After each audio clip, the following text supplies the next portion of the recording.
Welcome to en route explore. നമ്മളിന്ന് explore ചെയ്യാൻ പോകുന്നത് പുതിയ സ്ഥലങ്ങളോ ഓഫ് ബീറ്റ് ഡെസ്റ്റിനേഷനോ കാര്യങ്ങളോ ഒന്നുമല്ല. നമ്മൾ വീടിനോടനുബന്ധിച്ച് ഉണ്ടാക്കിയിരിക്കുന്നൊരു ചെറിയ കാടിനെ കുറിച്ചാണ് ഇന്ന് പറയുന്നത്. പലരും കേട്ടിട്ടുണ്ടാവും മിയാവാക്കി മെത്തേഡ് ഉപയോഗിച്ച് വനങ്ങളൊക്കെ നിർമ്മിക്കുന്നത്. നമ്മുടെ കേരളത്തിൽ തന്നെ തിരുവനന്തപുരം ജില്ലയിലെ ശംഖുമുഖത്തും കനകക്കുന്നിലൊക്കെ ഇത്തരത്തിലുള്ള പരിപാടികളൊക്കെ ചെയ്തിട്ടുണ്ട്. പക്ഷേ നമ്മൾ മിയാവാക്കി മെത്തേഡ് ഉപയോഗിച്ചുള്ളൊരു വനമൊന്നുമല്ല നമ്മൾ ഉണ്ടാക്കിയത്. നമ്മൾ ഒരു 3 വർഷം 4 വർഷമായിട്ട് പലതരത്തിലുള്ള ഫലവൃക്ഷങ്ങളൊക്കെ വെച്ച് പിടിപ്പിക്കുക എന്നുള്ളതായിരുന്നു നമ്മുടെ ഒരു പ്ലാന്. ഒരു ഫുഡ് ഫോറസ്റ്റ് മേക്ക് ചെയ്യുക എന്നുള്ളതാണ്. അതിനോടനുബന്ധിച്ച് നമ്മൾ ഒരുപാട് ചെടികൾ, മരങ്ങൾ, തൈകളൊക്കെ നട്ട് പരിപാലിച്ചു പോകുന്നു.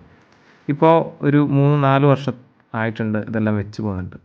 ഏകദേശം എല്ലാ സാധനങ്ങളും തന്നെ നല്ല രീതിയിൽ കായ്ക്കാൻ തുടങ്ങിയിട്ടുണ്ട്. ഫുഡ് ഫോറസ്റ്റ് എന്ന് പറയുന്ന ഒരു ഐഡിയ നമുക്ക് ഈ മിയാവാക്കി മെത്തേഡ് ഉപയോഗിച്ച് വനങ്ങൾ ചെയ്യുന്ന ഒരു സുഹൃത്തിൽ നിന്നാണ് കിട്ടിയത്. പിന്നെ ഞങ്ങൾ സുഹൃത്തുക്കളെല്ലാം കൂടെ ചേർന്ന് എക്കോമിനി എന്ന് പറയുന്നൊരു പ്രോഗ്രാമൊക്കെ സ്റ്റാർട്ട് ചെയ്ത് അതിനുമായിട്ട് ബന്ധപ്പെടുത്തി നമ്മൾ കേരളത്തിൽ മൊത്തത്തിൽ ഒരു 600ഓളം മരങ്ങളൊക്കെ വെച്ച് പിടിപ്പിച്ചിട്ടുണ്ട്, പരിപാലിച്ച് പോരുന്നുണ്ട്. അപ്പോൾ അങ്ങനെ നമ്മൾ ചെയ്തതിൻ്റെ ഭാഗമായിട്ടാണ് നമ്മൾ ഈ ഫുഡ് ഫോറസ്റ്റ് എന്ന് പറയുന്ന ഒരു സംഭവം നമ്മുടെ വീടിനോടനുബന്ധിച്ച് ചെയ്യാൻ തുടങ്ങിയത്.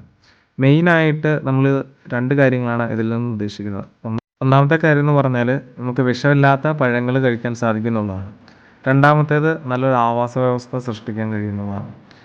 ഒരുപാട് പക്ഷികൾ, അതുപോലെ തന്നെ ചെറു ജീവികൾ, കാര്യങ്ങളൊക്കെ നമ്മുടെ ഈ ഫുഡ് ഫോറസ്റ്റിലേക്ക് ഇപ്പോൾ വരാറുണ്ട്.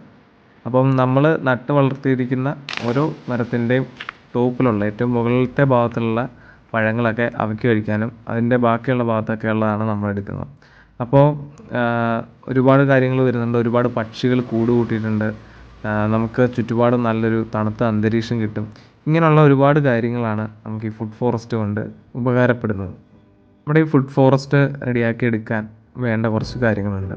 നമ്മുടെ ക്ലൈമറ്റിനോട് യോജിച്ച് നിൽക്കുന്ന തൈകൾ നടുക എന്നുള്ളതാണ് ആദ്യത്തെ കാര്യം. അത് മനസ്സിലാക്കുക, അത് സെലക്ട് ചെയ്യുക, അത് കഴിഞ്ഞിട്ട് അത് നടുക എന്നുള്ളതാണ്.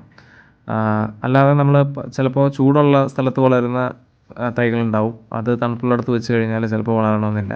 അങ്ങനെയൊക്കെ ആണെങ്കിൽ നമുക്ക് വെറുതെ ലോസ് സംഭവിക്കാൻ സാധ്യതയുണ്ട്. നമുക്ക് നമ്മുടെ ക്ലൈമറ്റിനോട് യോജിച്ച് നിൽക്കുന്ന ചെടികൾ, അതുപോലെ തൈകളൊക്കെ വെക്കുകയാണ് ഏറ്റവും ഉചിതമായിട്ടുള്ള കാര്യം. നമ്മുടെ ഈ ഫുഡ് ഫോറസ്റ്റിൽ വെച്ചിരിക്കുന്നതെന്ന് പറഞ്ഞാൽ മെയിനായിട്ട് റംബൂട്ടാനാണ് വെച്ചിരിക്കുന്നത്. റംബൂട്ടാൻ തന്നെ പല വെറൈറ്റി വെച്ചിട്ടുണ്ട്. അപ്പം നമുക്ക് ഓരോന്നും കഴിക്കുമ്പം ആ ടേസ്റ്റ് വ്യത്യാസം മനസ്സിലാക്കാൻ സാധിക്കും. അതുപോലെ പേര, റംബൂട്ടാനൊക്കെയാണ് ഏറ്റവും കൂടുതൽ നമ്മുടെ ഫുഡ് ഫോറസ്റ്റിൻ്റെ അകത്ത് മെയിൻറ്റെയിൻ ചെയ്തിരിക്കുന്നത്. അതുപോലെ തന്നെ അവക്കാഡോ, പലതരത്തിലുള്ള മാവ്, ജാതി, അതുപോലെ സപ്പോട്ട, സീതപ്പഴം, ചാമ്പ, പല ടൈപ്പ് ആപ്പിൾ ചാമ്പ, ഇങ്ങനെയുള്ള കാര്യങ്ങളെല്ലാം നമ്മൾ നട്ടു വെച്ചിട്ടുണ്ടായിരുന്നു. അതിനെ നമുക്ക് കുറച്ചൊരു വളർച്ച കുറവുള്ള സാധനം എന്ന് പറഞ്ഞാൽ മംഗോസ്റ്റും മാത്രമാണ്. ബാക്കിയുള്ള എല്ലാ സാധനങ്ങളും നല്ല രീതിയിൽ വളരുന്നുമുണ്ട്, നല്ല രീതിയിൽ ഫലങ്ങളൊക്കെ കിട്ടാൻ തുടങ്ങിയിട്ടുണ്ട്. നമ്മൾ ഒരു കാടിൻ്റെ അന്തരീക്ഷം അതിനോടനുബന്ധിച്ച് നമ്മുടെ വീടിൻ്റെ ബാക്ക് വശത്തൊക്കെ ചെയ്തിട്ടുണ്ട്.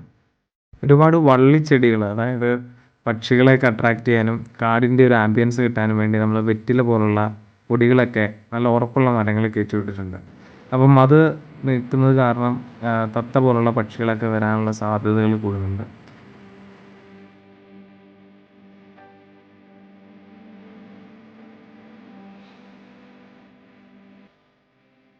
നമ്മൾ ഈ ഫുഡ് ഫോറസ്റ്റ് ചെയ്യുന്ന ആ ഒരു സ്റ്റാർട്ടിങ് ടൈമിൽ ചെടികളൊക്കെ വെച്ച് അല്ലെങ്കിൽ തൈമരങ്ങളൊക്കെ വെച്ച സമയത്ത് തന്നെ വെള്ളം നല്ല രീതിയിൽ ഇതിന് ലഭ്യമാക്കണം.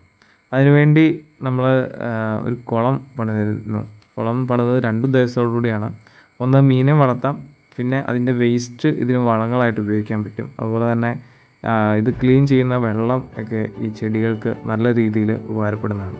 അപ്പോൾ നമുക്ക് മീനെ പിടിക്കാനുള്ളൊരു സാധ്യത, നമുക്ക് വിഷമില്ലാത്ത മീനെ കിട്ടാനുള്ള നല്ല രീതിയിൽ നമ്മുടെ ആവശ്യത്തിന് വേണ്ടിയുള്ള മീനുകളായിട്ട് നമുക്ക് കുളത്തിൽ നിന്ന് വളർത്തി അതിനെ നമുക്ക് പരിപാലിക്കാൻ പറ്റും. അപ്പോൾ നമ്മുടെ ഈ ഫുഡ് ഫോറസ്റ്റിൻ്റെ അകത്ത് തന്നെ 2 മീൻകുളവും ഉണ്ട്. അതിനകത്ത് പല വെറൈറ്റി ഉള്ള മത്സ്യങ്ങളെ നമ്മൾ വളർത്തുന്നുണ്ട്.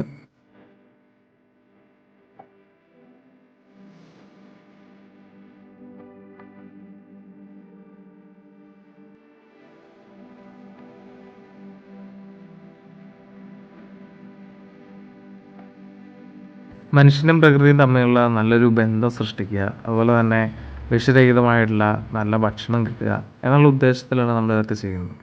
അതുപോലെ തന്നെ നല്ല വായു, നല്ല രീതിയിലുള്ള തണുപ്പ്, നല്ല അന്തരീക്ഷം ഇതൊക്കെ സൃഷ്ടിക്കാൻ വേണ്ടി നമ്മുടെ ഈ ഫുഡ് ഫോറസ്റ്റിനും മിയാവാക്കി മെത്തേഡ് ഉപയോഗിച്ചുള്ള വനങ്ങൾക്കൊക്കെ സാധിക്കും.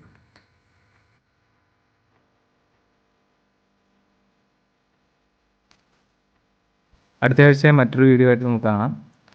വീഡിയോ ഇഷ്ടപ്പെട്ടെങ്കിൽ ലൈക്ക് ചെയ്യുക, ഷെയർ ചെയ്യുക, സബ്സ്ക്രൈബ് ചെയ്യുക. നമ്മുടെ ഇൻസ്റ്റാഗ്രാം പേജിൻ്റെ ലിങ്ക് നമ്മുടെ ഡിസ്ക്രിപ്ഷൻ ബോക്സിൽ കൊടുത്തിട്ടുണ്ട്, കാണാൻ ശ്രമിക്കുക. Good bye.